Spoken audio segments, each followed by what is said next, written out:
la dirección al Señor. Oremos.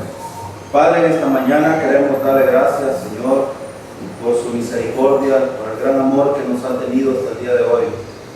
Queremos, Señor, decirle, queremos ponernos a cuenta cada uno de nosotros, confesando nuestros pecados, Señor, a fin de no hallar nada que estorbe en nuestra comunión con usted. Queremos decirle que hemos pecado con nuestras palabras, hemos pecado con nuestros pensamientos, hemos pecado con nuestras actitudes, nuestras acciones. Y queremos decírselo, Señor, para hallar gracia ante su presencia y el perdón, Señor, que no merecemos, pero que gracias a su misericordia usted nos ofrece cada momento. Queremos decirle, Señor, que estamos aquí para ser, Señor, guiados por su Santo Espíritu para aprender de su palabra. Y queremos reconocer nuestras limitaciones, Señor, porque no somos suficientes en nosotros mismos. Pero gracias a su Espíritu Santo, Señor, que está en nosotros, que nos asiste para poder entender esta verdad. Pido la asistencia de Él, Señor, que nos muestre cuál es su deseo y qué quiere usted que nosotros aprendamos para ponerlo por obra. Se lo pedimos, Señor, en Cristo Jesús. Amén. Bueno, después de sufrir mucha injusticia el pueblo de Israel a manos de gobernantes malvados, después de ir pasando en un círculo tremendo de sufrimiento, de esclavitud, de padecimiento, muchos en Judá anhelaban un rey fuerte que gobernara con justicia, y hasta el día de hoy Israel todavía se encuentra buscando a este rey. Pero Dios, en su misericordia y en su promesa, ha tenido a bien proveer este rey. Y es lo que hemos estado estudiando en los capítulos 32, 33, y vamos a estudiar en el 34, 35. Precisamente habla acerca de este rey, del reinado, del reino milenial, para la redundancia, que Dios va a proveer al pueblo de Israel. Ahora, este deseo de Israel, que hasta el día de hoy es un deseo anhelante de tener este rey, el Mesías, Dios se lo va a cumplir.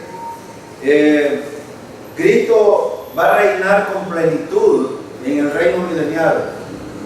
Esto no es una verdad ahora, como muchos creen, que Cristo ya está reinando. Y sí, reina en la iglesia, porque Él es la cabeza, pero no reina mundialmente. No tiene todavía la plenitud de su gobierno, de su reino espiritual, de su reino literal, reinando con el pueblo de Israel. Pero un día Él tendrá este espacio cuando tome control del mundo entero. También hemos visto en los estudios anteriores que el mal desaparecerá y el rey gobernará con justicia y equidad. Esto es muy interesante, hermanos, ver, porque ciertamente los hombres somos muy corruptos. Y esto es una verdad. No podemos obviar de que la única alternativa que encontramos de un rey y de un reino que sea justo y que sea equitativo, solo puede ser por medio de Jesucristo.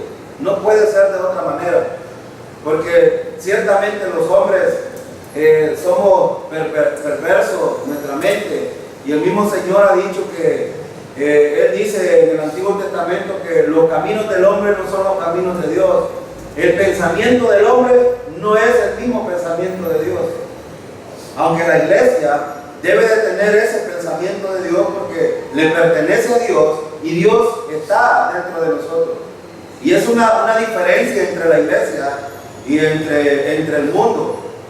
Entonces aquí es muy importante ver que en el futuro inmediato, en el contexto en el que estamos, Judá sería destruida y llevada a cautiverio.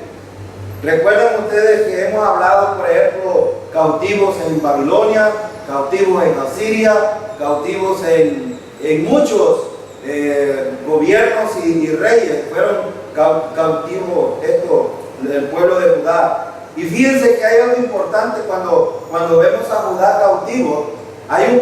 siempre hubo un peligro inminente, pero gloria a Dios que siempre dentro de ese contexto de la esclavitud, en el pueblo de Israel, sobre todo en Judá, había un remanente fiel.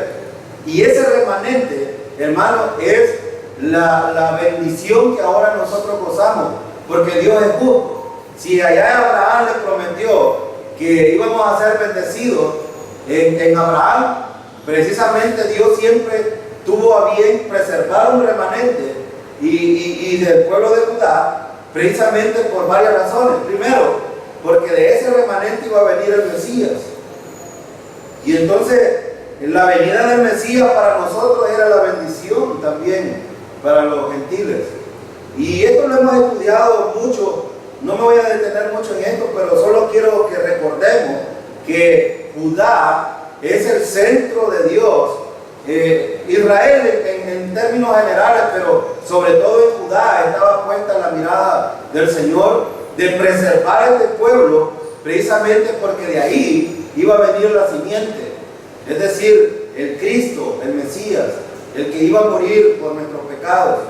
Ahora, algún día el Hijo de Dios, el Rey, a diferencia de cualquier otro rey, reinará con justicia, y esto lo sabemos nosotros. Cuando Cristo venga a establecer el reino, no habrá otro espacio donde los hombres no puedan hallar justicia, porque solo Cristo gobernará. Cristo gobernará con justicia, Cristo gobernará con equidad, y esto es muy importante. Importante en el sentido de que la iglesia tendrá una participación en este gobierno, no porque lo merezcamos, sino porque a Dios le ha placido que así sea. La iglesia se va antes de la tribulación, tiene un tribunal dentro de los 7 años de la tribulación, hay una boda del Cordero, la novia se une con el novio y después viene a gobernar, a reinar a la tierra en el reino milenial. Entonces, cuando venga el Rey justo, los motivos de las personas serán transparentes. Usted y yo, hermano, ya no tendremos, recuerden que ya no tendremos cuerpos corruptos, sino glorificados. Por lo tanto, nuestras motivaciones serán las mismas motivaciones del Señor. Ahora, ¿será posible hoy, hermano, tener las mismas motivaciones del Señor como creyentes? ¿Será posible? Sí es posible, sí es posible. ¿Saben por qué? Porque ahora somos de Dios, número 1. Número 2, tenemos el Espíritu Santo morando en nosotros. Número 3, tenemos la mente de Cristo. Con el Espíritu Santo en nosotros, nuestra mente debería de pensar como Cristo piensa. El problema, lo decía el pastor ayer, el problema es que la vieja naturaleza todavía está en nosotros y ella tiene un conflicto entre el Espíritu Santo, y entonces cuando los creyentes nos metemos en este conflicto es donde fracasamos, porque la vieja naturaleza sale ganando siempre. Entonces, pero no es, por ejemplo, si no hubiese sido así, por ejemplo, Pablo no hubiera sido fiel al Señor. Aunque Pablo explica de que tuvo algunos problemas como ser humano. Sí, dice Pablo, yo el bien que quiero hacer no hago, el mal que no quiero hacer, eso hago. Entonces, pero cuando venga el Rey justo, los motivos de las personas serán transparentes, serán en el pensamiento del Señor. Ahora, al reinar nunca más le llamarán generoso. Los que han opuesto a las normas de vida de Dios serán incapaces de seguir con su engaño. Es decir, hermano, en el reino milenial solo hay algunos que se van a corromper. Hay un grupo de personas que se va a corromper, y estos son los que nazcan de lo que han pasado de la tribulación al reino milenial. Quiero que veamos los versículos, el versículo 9 en adelante. Vamos a leer el versículo 9 del 32 de Isaías. Dice el versículo 9: mujeres indolentes, levantaos, oíd mi voz, hijas confiadas, escuchad mi razón. Fíjense, noten el versículo, hay algunas cosas que son interesantes y que necesitamos ver. el hermano Jorge explicaba el domingo pasado que las mujeres son las que son más provisorias, están viendo, planificando los problemas que pueden haber de austeridad en la familia. Y esto es verdad, muchas mujeres tienen esta habilidad de estar viendo, nos falta esto nos puede faltar después, voy a proveer esto. Es decir, tienen esta capacidad. Los hombres más son botados a gastar, y a veces no tenemos esta previsión. Pero fíjense en el versículo 9, el escritor, o sea, Isaías, está diciendo algo muy interesante y quiero que lo veamos. En este contexto, las mujeres no están siendo muy sensatas en este sentido.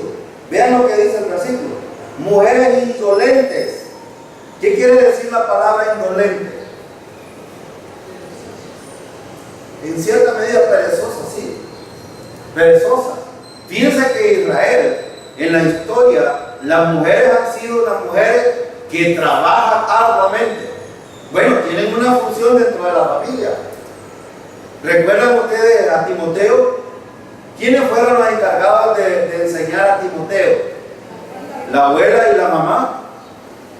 Es decir, la mujer era mandada al cuidado de los hijos. Y esto también se da hoy en día. Cuando el hombre se va a trabajar y la mujer queda en casa, ella se encarga de enseñar principios y valores familiares, espirituales en la casa. Debido a las circunstancias en las que nos hemos encontrado, hoy hombres y mujeres salen a trabajar y los hijos quedan solos. Y a veces, en algunos casos, los hijos quedan con mujeres que no son ni siquiera parientes y que lejos de enseñarle buenas costumbres, buenas cosas, le enseñan malas cosas. O sea, por eso es que tenemos una sociedad arruinada hoy. Los jóvenes no quieren siquiera pensar, no quieren, por ejemplo, que la mente la tengan un poco pensando en su futuro. Ahora estaba haciendo una tarea con un sobrino de Marisa y eran cositas que yo creo que si le pregunto a Joel me lo contestaría. Pero porque le digo yo, no puedes pensar realmente. Era de los medios de transporte y de comunicación. ¿Y quién no sabe, un niño de primer grado, quién no sabe que un vehículo, un carro, una moto, un caballo es un medio de transporte? ¿Quién no sabe eso? Y no sabía. Y me dice, no, hay que dígame usted para yo escribirlo. No, le digo, tenés que pensarlo. Tenés que pensarlo. Pero aquí es donde veo yo la irresponsabilidad muchas veces de algunos padres de no estar pendientes de lo que sus hijos. Ellos sí son capaces de pensar, por ejemplo, en la mara, pensar en la identidad que tienen en la escuela. En esta escuela, por ejemplo, muchos jóvenes tienen su identidad y se logra ver. Y la pregunta es, ¿qué hacen los maestros con esto? ¿Fomentan esa identidad o tratan de quitar ese fomento de la identidad? Con solo el hecho de andar en los pantalones que parecen sorbetes. Los tipotes quieren andar así, el pelo todo parado. Y le digo yo a un cipote, bueno, yo he visto un montón de maricones así hoy en día. La mayoría de maricones con las cejas cortadas y bueno, un montón de cosas. Esa es la identidad que los cipotes están agarrando. Pero los padres, ¿qué hacen? Aplauden este tipo de cosas. Peligroso. Estas mujeres, y fíjense algo importante en el versículo 9. Mujer indolente, levantado, oír mi voz. Fíjense que aquí hay una advertencia de parte de Dios. Oiga, hermanos, como creyentes nosotros necesitamos oír, pero oír es más allá de oír una trompeta que suena, oír un carro que pasa. No, oír va más allá de entender lo que Dios quiere decir. Miren en el versículo dice, hijas confiadas. ¿Qué están haciendo las mujeres aquí? Confiadas. ¿En quién están confiando ellas? ¿Están confiando en el Señor o están confiando en ellas mismas? En ellas mismas. ¿Y esto cómo se llama? ¿Saben cómo se llama esto? Cuando uno confía en uno mismo. Y esto lo mete el mundo. Ahora, por ejemplo, con la enseñanza por competencia en la escuela, le están diciendo al estudiante, usted confíe en usted mismo. Ahora, ¿es bueno esto? En cierta manera sí, en cierta manera no. ¿Sabe que el esquema educativo en la escuela hoy le están metiendo al estudiante que todo lo que él hace está correcto? Está correcto.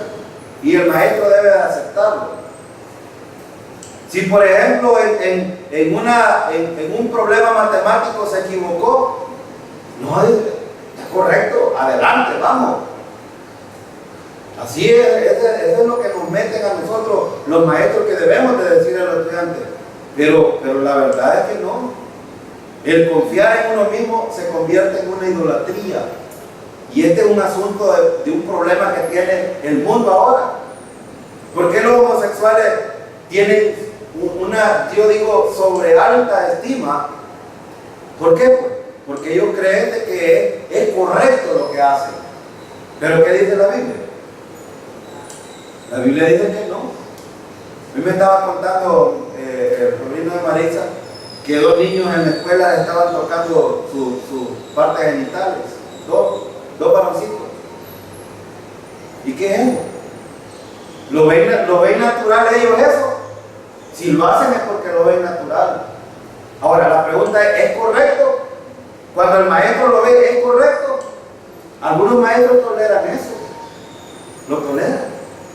Ahora cuando hablamos aquí estamos hablando de la confianza en sí mismo. En cierta medida es bueno tener confianza en uno mismo. Pero entre la vida de los creyentes, nosotros hemos aprendido que el creyente es dependiente o independiente. Hermano, ¿dependiente o independiente? Dependiente. Necesitamos depender del Señor. Si dependemos del Señor, el Señor dará la fuerza para poder ejercer cualquier actividad. Así funciona en la vida de los creyentes. No decir, no, si yo puedo. Hay una compañera que está metida en un serio problema ahora, que está a punto de perder el trabajo por creerse así. No, si yo puedo. Y tantos consejos que nosotros le dimos y no quiso hacer caso.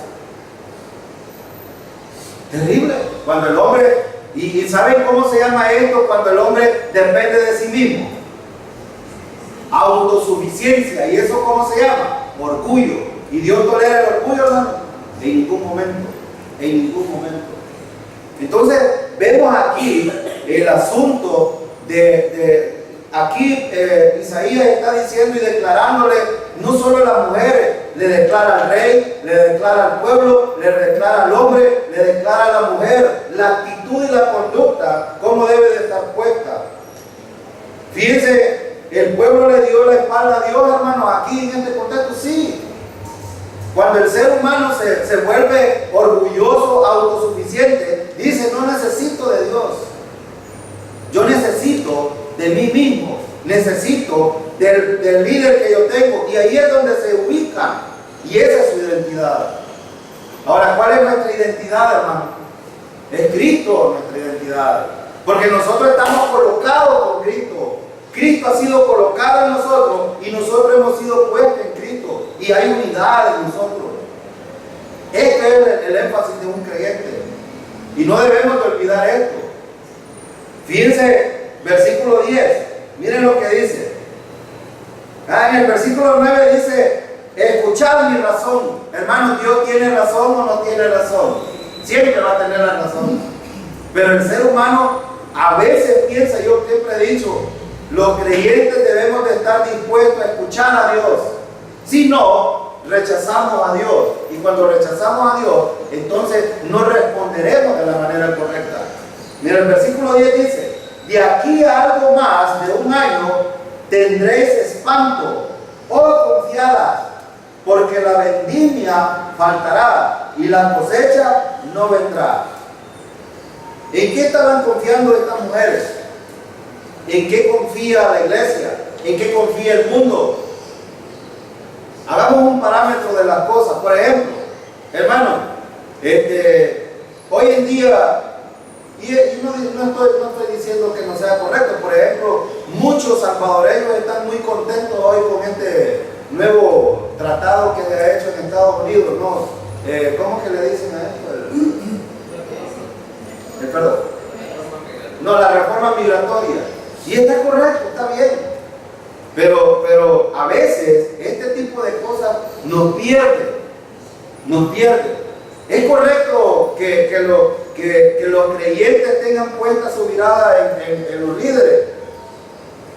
No, primero en el Señor. Yo recuerdo cuando el hermano Bel en las elecciones pasadas decía esto y es estar ubicado. Los creyentes, hermano, tenemos la libertad de participar de asuntos electorales, sí, porque somos ciudadanos. Somos ciudadanos y no vamos a negarle la libertad a ustedes. Pero mientras están todas estas campañas, y les digo esto porque ya viene la nueva para presidente, muchos creyentes se fanatizan buscando colores partidarios en vez de venir a la iglesia a orar para que Dios ponga el líder que sea adecuado. Y esto lo ha dicho el hermano.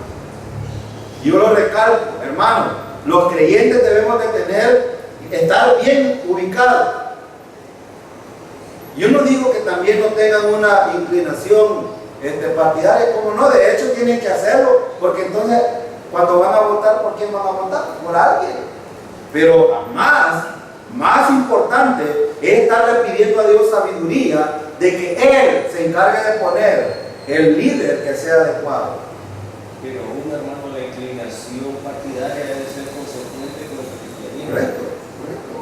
Sí, por eso decía, necesitamos pedir sabiduría para no fanatizarnos en cuanto a estos asuntos. Es muy importante.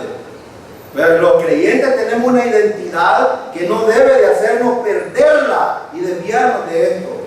Estas mujeres, si ustedes notan, de aquí a algo, ¿qué les dice el Señor? De aquí a algo, más de un año, tendréis espanto. Y hermano, ¿qué les estaba diciendo Dios? Si a usted le dijera, hermano, mañana usted va a tener un espanto terrible, ¿qué sentiría usted? Miedo, temor, angustia, desesperación. Hermano, cuando nosotros le decimos aquí que las cosas que vienen no son mejores que las que estamos viviendo ahora, ¿qué siente usted? Ahora, aquí es donde está el punto. ¿Dónde voy a poner mi confianza? Este es el punto. El problema de Israel es que le había dado la vuelta a Dios y había buscado otras alternativas en vez de buscar al Señor, en vez de buscar al Todopoderoso. Y este es el problema de la mayoría de la humanidad. La gente anda buscando a Dios por diversas formas. Lo busca, por ejemplo, por medio de los ritos. Lo busca por medio de las emociones. Lo busca por medio de un montón de cosas. ¿Y cómo es la manera de agradar a Dios realmente? Hermanos, hoy podemos estar aquí, cantar alabanzas, alegrarnos con todo eso, pero si hemos venido sin fe, Dios no puede ser agradado. ¿O sí? No. ¿Qué es lo que agrada al Señor? La fe. La fe. Si estamos aquí es porque confiamos en el Todopoderoso y el que nos sustenta, el que nos da la tristeza, la alegría, la enfermedad, cualquier cosa. Pero ¿qué dice Deuteronomio 32, versículo 29? ¿Qué dice? Recuerden que yo soy y no hay ningún Dios fuera de mí.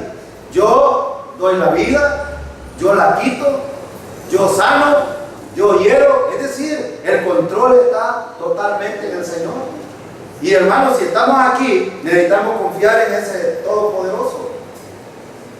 Si no, de nada serviría venir a decirle, Señor, aquí vengo a adorarte, pero si no vengo creyendo que ese Dios es todopoderoso, entonces no estoy haciendo nada. Entonces la gloria quizás la estaría recibiendo yo por lo que estoy haciendo. Y es al revés. Dios hace en mí para que Él sea glorificado. Este es el punto. Versículo 11. Miren lo que dice. Temblad, oh indolentes, turbados, oh confiadas, despojados, desnudados, ceñid los lomos con cilicio. En otras palabras, ¿qué le está diciendo Isaías a estas mujeres? Esta advertencia no solo es para las mujeres de Israel, hermanos. Esta advertencia es para el pueblo de Israel. Era general, pero también es una advertencia para nosotros. Necesitamos aprender. Cuando nuestra mirada se escapa del Señor, necesitamos recordar otra vez quién es el Señor. No debemos de olvidarlo. Miren lo 11. Temblad, oh indolentes, turbados, oh confiadas, despojados, desnudados, ceñid los lomos con cilicio. ¿Y qué es ceñir los lomos con cilicio? Ponerse ropas ásperas. ¿Y cuándo es que se ponían ropas ásperas o de silicio? Cuando había luto. Porque de hecho Dios les está diciendo, de aquí para allá vienen cosas en las cuales no van a alegrarse, no van a estar muy contentas. Ustedes que han estado tranquilas, confiadas, como que nada pasa. Por eso, hermano, la iglesia no debe de estar siendo indolente aquí o lo que dice confiados. Hermano, la iglesia debe estar confiado. No, porque estar confiado en el contexto aquí es estar como quien dice, no, si nosotros estamos tranquilos, hombre, no nos pasa nada. Nada pasa, hombre. Hay creyentes hoy en día que sabe que el Señor lo ha salvado, sabe que no ha sido por lo que ha hecho, sino por la misericordia de Dios, sabe que es un regalo de Dios, sabe que ya no se pierde, pero dice, bueno, ya estoy seguro, no me pierdo, entonces no me importa lo demás. ¿Sería esa la actitud de confianza, hermano, que debería tener un creyente? No. Hay muchas cosas que hacer en la obra del Señor. Hay mucho que hacer. Y aquí es donde está el punto. Por eso no necesitamos estar confiados, porque si no, hermano, la advertencia es que vendrá luto, vendrá dolor, vendrá tristeza. Y no miren las palabras que usa. Temblar, ¿qué es esto? ¿Cuándo es que tiembla usted, hermano? Cuando está en dificultades, ¿verdad? Cuando está en problemas, entonces vienen los temblores. Pero debería de ser al revés. Cuando estamos buscando siempre al Señor, el creyente siempre está pensando que Él lo va a sacar de este problema. Pero muchos creyentes siempre buscamos otra alternativa. Miren, también dice, turbados. ¿Cuándo es que viene turbación? ¿Cuándo? Cuando llega la aflicción. Miren lo que dice el versículo. Despojados.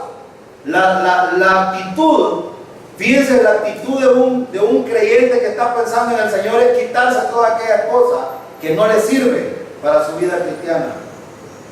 Quítense eso. Ahora, yo no sé, hermano, qué es lo que a cada uno de nosotros nos está haciendo molestia en nuestra vida espiritual, pero el Señor dice que hay que quitarnos estas cosas. Ahora, ¿cómo se logra quitar aquellas cosas que nos perturban nuestra vida cristiana, que nos perturban la relación con el Señor? ¿Cómo se logra? Con la comunión con el Señor. Es la única manera. Dios ha dado la alternativa.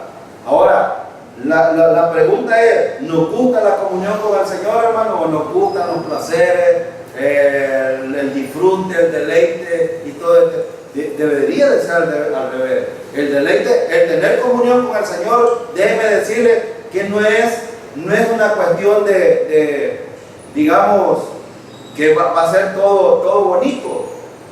Tener comunión con el Señor, cuando un creyente quiere tener comunión con el Señor, lejos de venirle felicidad como la ve el mundo, van a venir problemas. Porque el enemigo va a estar ahí vez tras vez queriéndose meter. Pero la única manera de ir creciendo, hermano, es precisamente con la comunión con el Señor. empoderándose con el Espíritu Santo, leyendo la palabra, teniendo comunión los unos con los otros. Esta es la manera. Y miren el versículo 11 también dice, desnudados. ¿Por qué dice desnudados? Porque hay veces, hermanos, que voy a decirlo así metafóricamente, la ropa que nosotros andamos no es la ropa correcta. Y no estoy hablando de que la mujer no use pantalón y todo eso, como muchos, no, estoy hablando de la vestimenta. ¿Qué vestimenta nos ponemos cada vez que actuamos como creyentes? ¿La vestimenta del Señor o la vestimenta del mundo? Generalmente usamos la vestimenta del mundo y no la del Señor. Y este es el problema. El Señor dice, quítense eso. Quítenselo. Mire el versículo, también dice, ceñid los lomos con cilicio, porque no era fácil lo que iba a venir. Iban a venir problemas para Israel. La cautividad, hermano, cuando Israel iba a ser cautivo, no siempre era fácil, solo venían, los agarraban y los metían presos. No era así.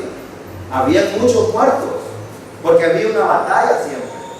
Cada rey, Nabucodonosor, Alejandro y todo lo que hemos visto en el Antiguo Testamento, siempre que conquistaban a una nación, siempre había sangre derramada. Esto implica, hermanos, que en la aflicción de un pueblo siempre van a haber problemas. Y en el crecimiento de un pueblo siempre van a haber dificultades.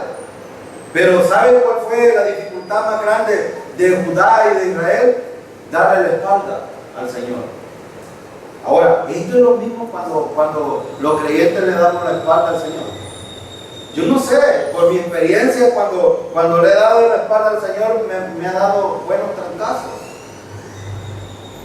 Y cuando del Señor he recibido disciplina, me doy cuenta de que necesito volverme a Él, porque si no me va a tratar más duro. Y cada vez, yo no sé por qué los creyentes nos encanta estar en ese lugar, nos encanta estar ahí. Pero hermanos, no debemos de darle la espalda al Señor. Hay tantas maneras de darle la espalda al Señor. Y yo creo que usted lo sabe. Y una de las maneras más directas de darle la espalda al Señor es no confiar en Él. Hermano, ¿conoce a Dios usted? ¿Lo conoce? Por medio de la palabra. Sabemos la historia de Israel. ¿Qué hizo cuando lo sacó de Egipto? Pues lo redimió. Hizo que pintaran en el dintel y cuando pasó el ángel de la muerte no murieron. Hermano, es lo mismo que pasa con usted y conmigo. ¿O acaso no se siente seguro usted en su salvación? Porque el dintel de su templo ya fue pintado por el Señor. Está asegurado. No muere.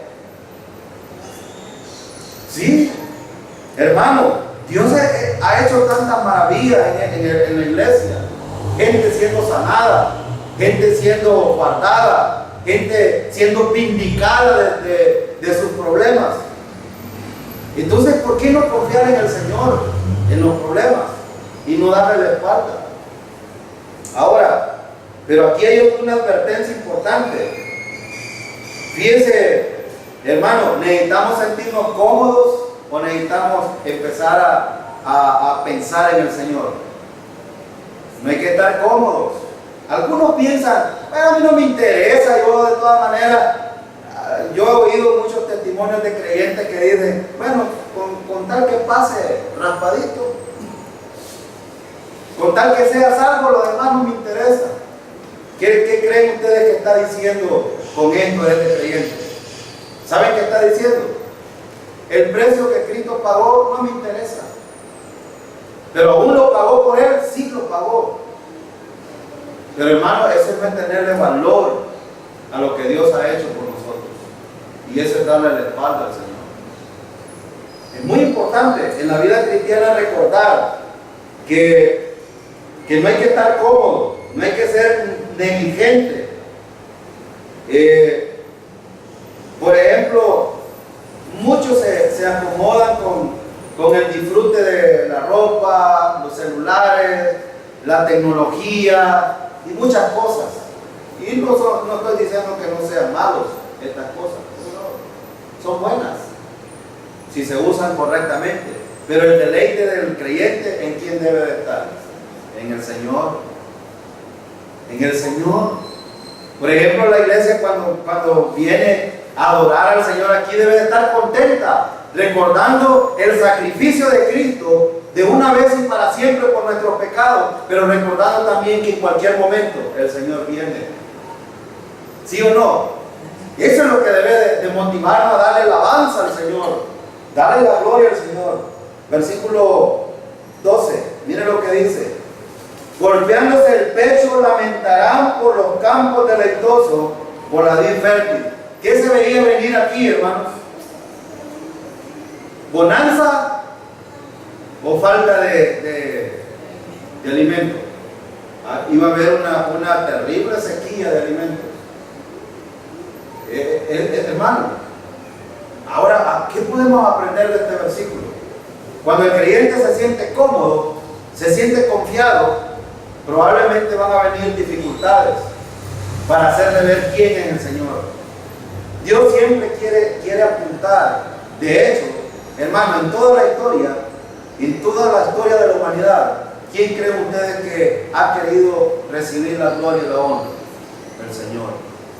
Y siempre, yo he notado, hermano, por mí mismo me he dado cuenta, que cuando una dificultad viene a su vida, el glorificado siempre es el Señor.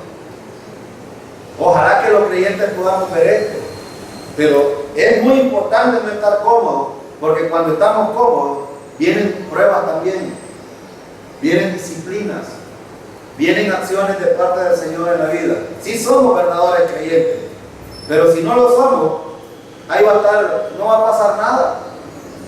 No va a pasar nada. Pero cuando pasen estas cosas, hermano, en vez de sentirse desanimado, alégrese en el Señor, porque el Señor está dando un trato con usted.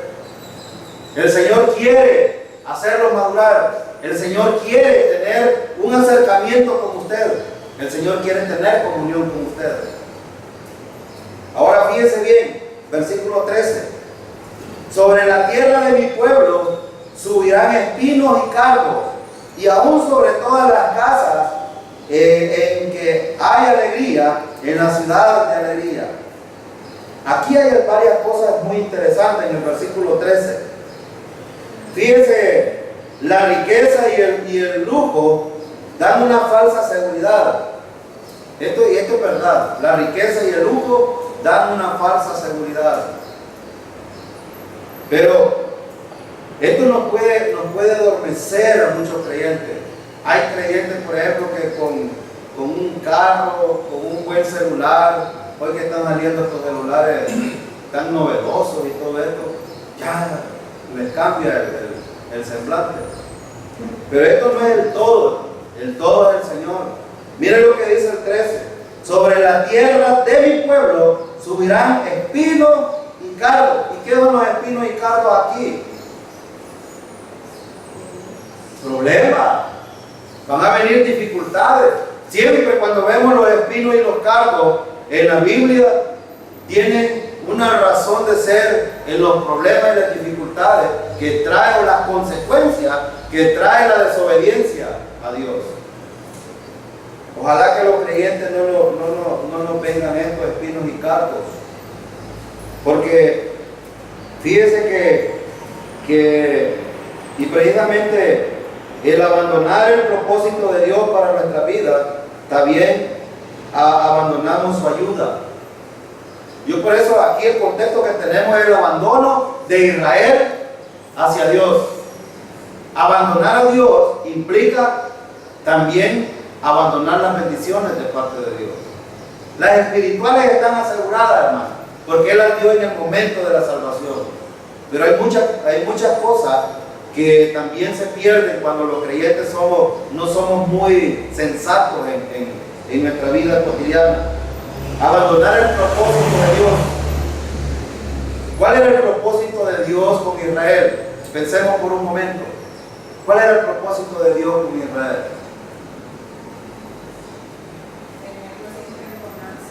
No siempre bendecidos. ¿Qué dijo allá cuando el pueblo de Israel que vieron la angustia cuando Dios ya veía relámpagos, truenos, viento fuerte? Moisés, anda, habla tú, nosotros no queremos hablar con él, y todo lo que él diga, eso vamos a hacer. Y él les dijo, los que hagan esto, los voy a bendecir, los que no hagan esto, los voy a maldecir. Y este es el cumplimiento previamente de abandonar a Dios. Dios siempre ha querido tener comunión con el pueblo de Israel, pero ¿qué hizo el pueblo de Israel? Siempre fueron rechazándolo, siempre fueron altercando, siempre fueron hablando en contra de Dios, en contra de Moisés, siempre fueron desobedientes, siempre. Entonces, abandonar el propósito de Dios, y recuerda que el propósito de Dios general de tener una relación con Israel era preservarlo para la venida del Mesías, establecer el reino milenial. Y recuerdan que hicieron ellos. Ahí anoche me quedé viendo hasta como a las 11 de la noche una película que estaban dando acerca de la vida de Pedro en el transcurso de la iglesia después del Pentecostés. Esa película tiene varios problemas teológicos de hecho, pero hay muchas cosas interesantes que ver ahí. Y cómo el pueblo de Israel ciego rechazó el mensaje del Evangelio. Bueno, los que nos están siguiendo con los estudios en Hechos de los Apóstoles, ustedes han podido ver que el pueblo de Israel, tan enceguecido y celoso, pensando que agradan de esa manera a Dios, lejos de eso, habían abandonado a Dios y habían apartado la bendición también. Esto nos puede pasar a nosotros también, hermano. Esto nos puede pasar cuando no estamos bien calculados en nuestra posición en el Señor. Abandonar el propósito de Dios para nuestra vida, también abandonamos la ayuda del Señor. Y yo quiero decir algo, a veces Dios nos trata con mucha misericordia, aunque no lo merezcamos, y esta es una realidad. Y cualquiera puede decir, bueno, ¿y por qué Dios es así? Bueno, porque Él es todopoderoso, Él es soberano, y Él hace como a Él le place. Algunos pueden decir, bueno, ¿y por qué Dios con el hermano sí, conmigo no? ¿Y por qué Dios sana a fulano de tal y a mí no? ¿Y por qué Dios hace tantas cosas con mis hermanos y conmigo no? Bueno, hay que examinarse entonces qué es lo que está sucediendo. O yo no tengo una verdadera relación con el Señor, o no soy hijo del Señor, o está pasando algo en mi vida espiritual, o necesito esperar que el Señor responda. Dios no va a responder en la manera que nosotros queremos. Dios va a responder en la manera que Él quiere responder y en el tiempo que Él quiere responder. Entonces, ¿qué necesitamos hacer mientras tanto? Seguir confiando en el Señor. Esto es lo que le agrada al Señor. Y Israel no hizo eso. Dejó de confiar en el Señor y se buscó otra alternativa. Hermano, necesitamos seguir confiando en el Señor. Necesitamos hacerlo. Versículo 14. Miren lo que dice el 14. Porque los palacios quedarán desiertos, la multitud de la ciudad cesará, las torres y fortalezas se volverán cuevas para siempre, donde descansen asnos monteses y ganados hagan majada. ¿De qué está hablando este versículo? Destrucción. Está hablando de destrucción física de la infraestructura de Jerusalén, pero no solo de eso, está hablando de la destrucción del pueblo de Israel. Hermano, aquí hay algo interesante que aprender. ¿Dios actúa desde arriba para cambiar las condiciones del hombre? ¿Sí o no? Sí. Sí, Dios actúa. Yo, un día de esta semana, teníamos varios días que no teníamos agua en la colonia. Y hay un vecino que nos fue a decir, reunámonos para ir ante el alcalde a platicar con él para que nos dé agua. Yo le dije a mi esposa, yo no voy. Y de repente mi hermano llega y me dice, ¿querés venir? Vamos a ver cuál es el problema que hay acá arriba. ¿Sabe cuál es el problema, hermano? Que las captaciones de agua que hay, es suficiente agua para que el tanque se llene, pero ¿sabe cuál es el problema? El agua no llega al tanque. Y estaba a menos de la rodilla. Y para todo el pueblo.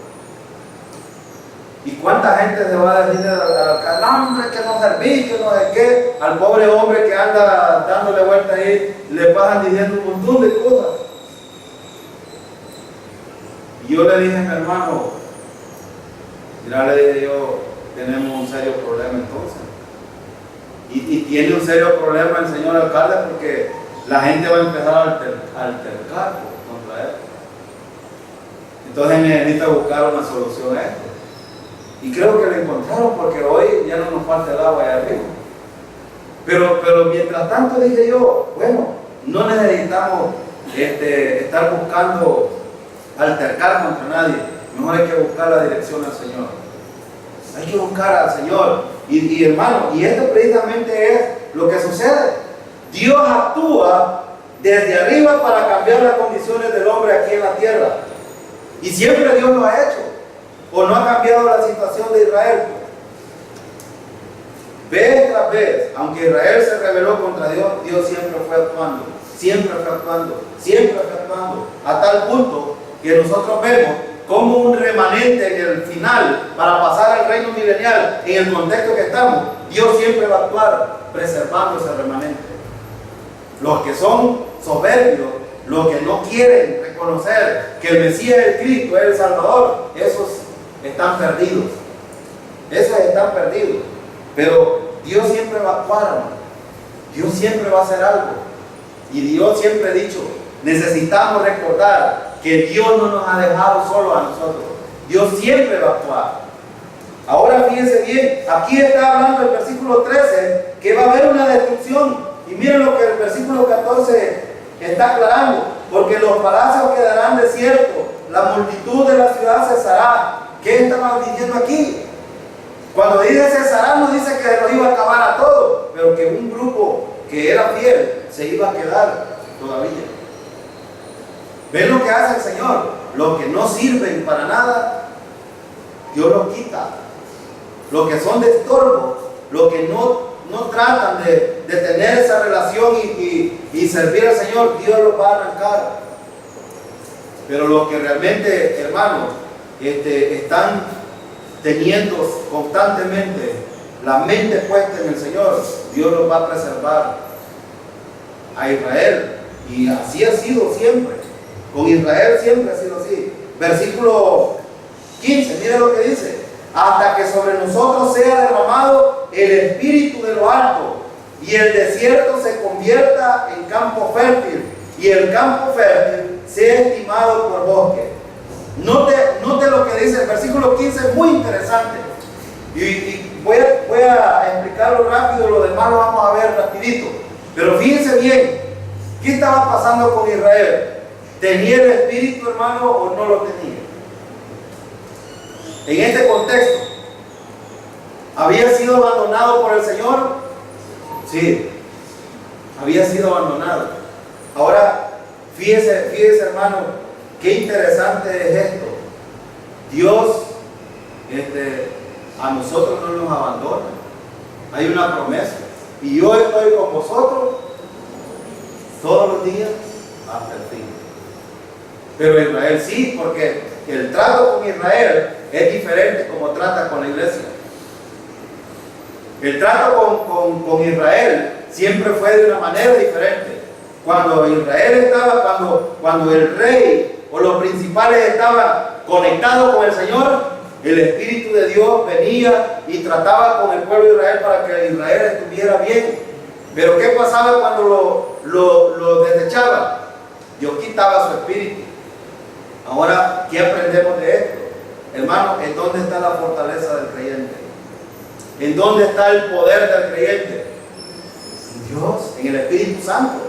Y este versículo 15 es una profecía que se inició, pero que no ha sido el final todavía de esto.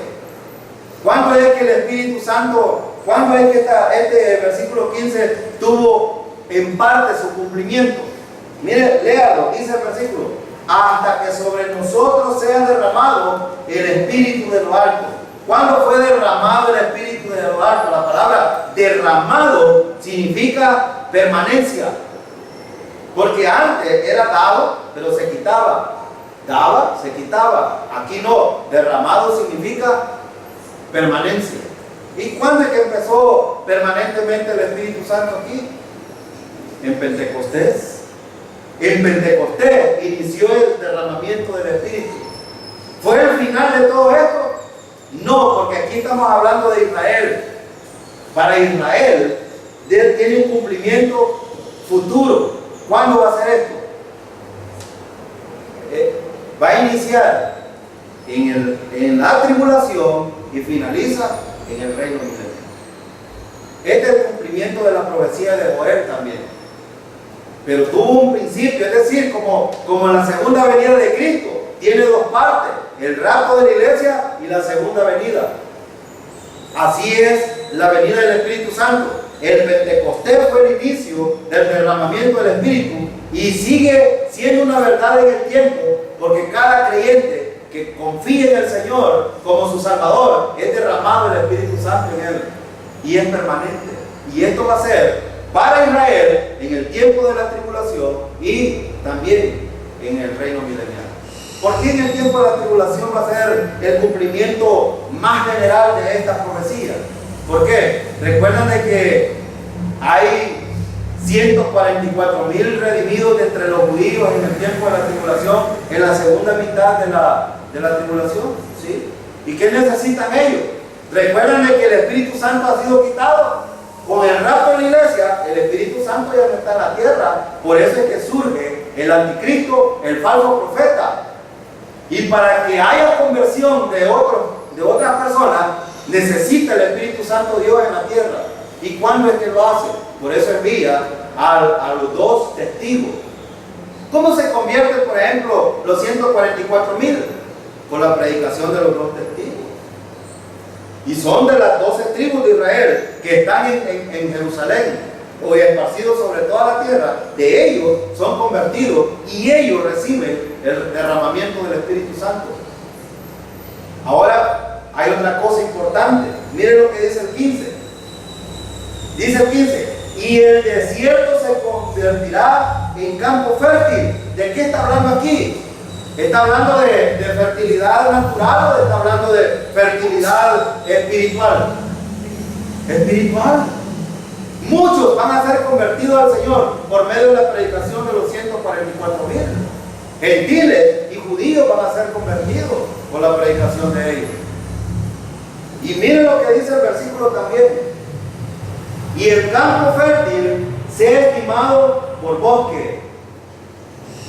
El campo fértil sea estimado por bosque. Es decir, que va a haber abundancia. Va a haber abundancia en la parte espiritual de creyentes convertidos en este contexto. Lo que Dios había quitado lo va a restaurar. Ahora hay otra cosa importante.